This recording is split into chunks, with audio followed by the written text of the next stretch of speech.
Assalamu alaikum wa rahmatullahi wa barakatuh. May Allah's mercy and blessing be upon all of you. My dear students, I hope that you all are doing very well and you are safe and sound with the grace of Allah subhanahu wa ta'ala. May Allah protect you from every evil eyes and may Allah bless you with endless happiness and fulfill your all dreams and aspirations, and may Allah respond your duas. May Allah make us truly from those who follow the message of Messenger Prophet Muhammad sallallahu alaihi wasallam, peace be upon him. My dear students, today we are going to learn very important chapter of the Arabic grammar.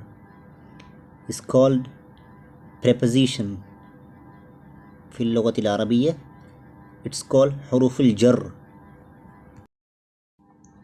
My dear students, in this part we will learn some of the Arabic prepositions inshallah. The Arabic preposition is an important topic that helps you to learn Arabic language, and it helps you to understand the Arabic sentence. Once you are able to understand the Arabic sentence, inshallah you would be able to understand the Quran messages. First of all, I would like to make you understand what is a preposition and what is the definition of preposition. Dear students, a preposition is a word which shows the relation of one word to other.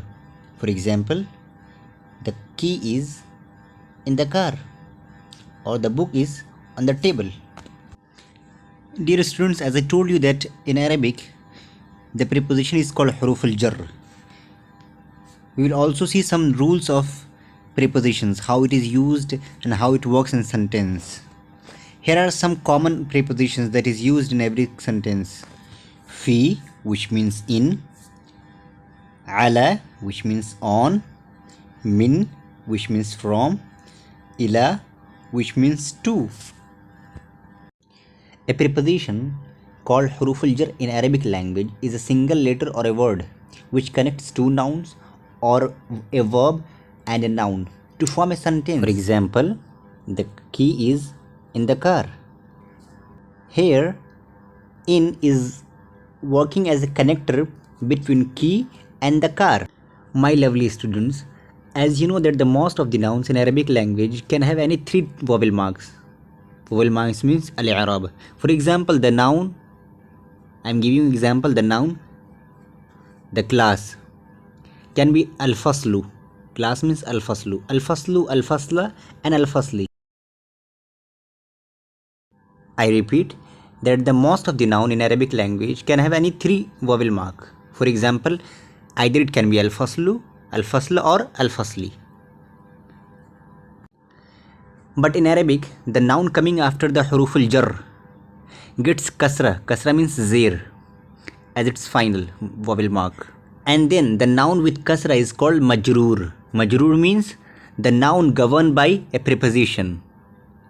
I repeat, the noun governed by a preposition.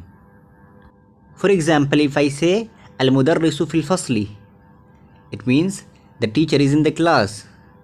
Over here, huruf al-jar means preposition came before the noun, and al-fasl is noun which is majroor. Majroor means governed by preposition. What is the preposition? Fi. Next rule is a preposition always comes before a noun and it does not come before a verb. What does it mean by?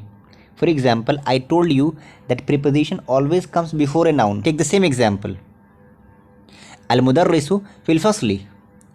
Over here, the preposition came before noun. What is the noun? Al-fasl. And before al-fasl, which is noun, there is a preposition. That I told you that preposition always comes before a noun. So in the example of al-mudarrisu fil fasl, we have seen that the before noun there is a preposition. Important point that you have to keep in your mind, that when a preposition precedes an indefinite noun. What is an indefinite noun? For example, baytun. We say a house in English. The noun is affected in the same way. As we learned that earlier, a noun which is indefinite takes two zamma. That's called zammatan or zammatain. And it is also in the nominative case. The two dhamma will get changed by the kasra to kasra. For example, baitun, and when before baitun there would be any preposition, it will change into the fi baitin, means zammatan will be kasratan. Zammatan will be changed into the kasratan. I would like to give you one more example. Kitabun ala kitabin. See one more example. Masjidun ila masjidin. Students, are you trying to notice that I told you when there would be a huruful jar before indefinite noun, so zammatan will be changed into the kasratan. For example, masjidun se ila masjidin. Hope you are trying to understand. In the same way, I would like to tell you the rule of definite noun. What is definite noun? For example, al-qalamu. When you want to make indefinite noun to the definite noun, it's very easy to put alif lam before the indefinite noun. For example, qalamun se al-qalamu.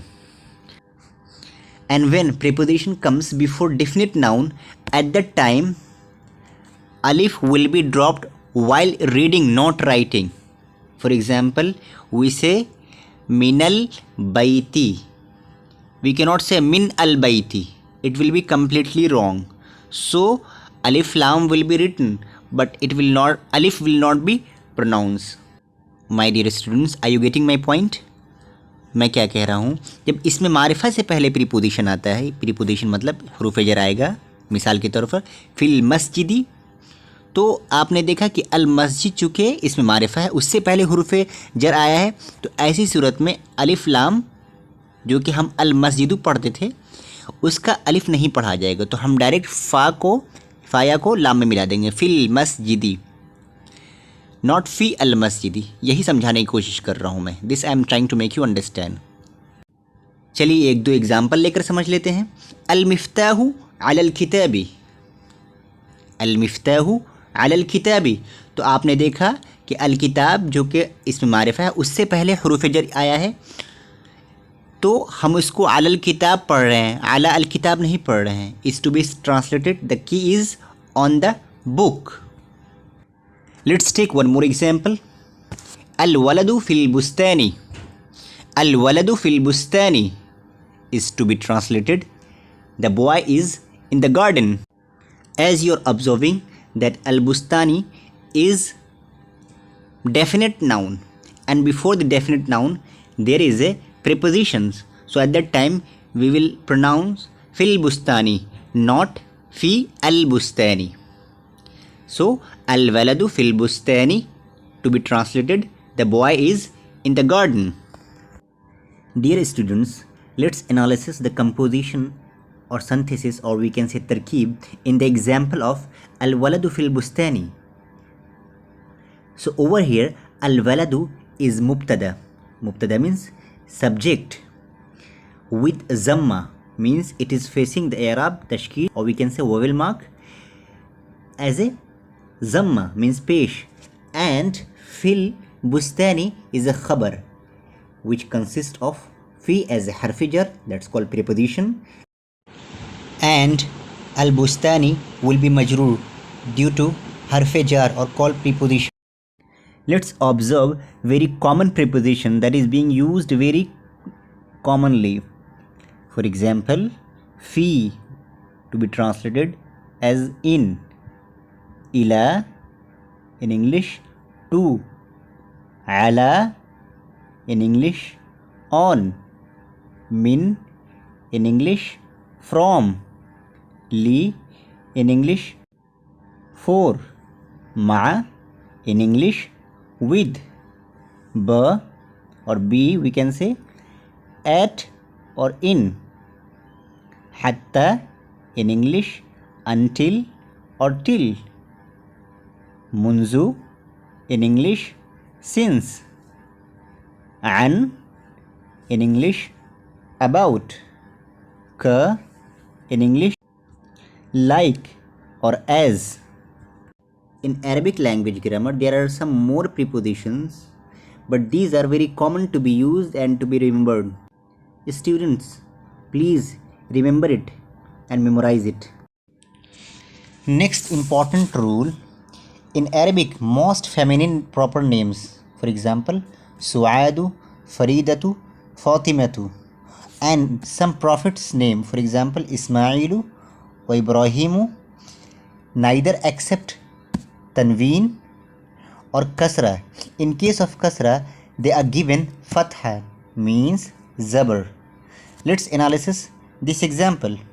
At-tiflu jalisun ma'a faridata. Now you can ask, sir, that you have used preposition before noun, but you are not putting kasra on that noun.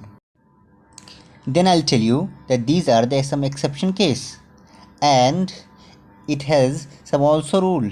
Because of being ghair munsarif, we cannot put it kasra, because ghair munsarif noun cannot face kasra and tanween.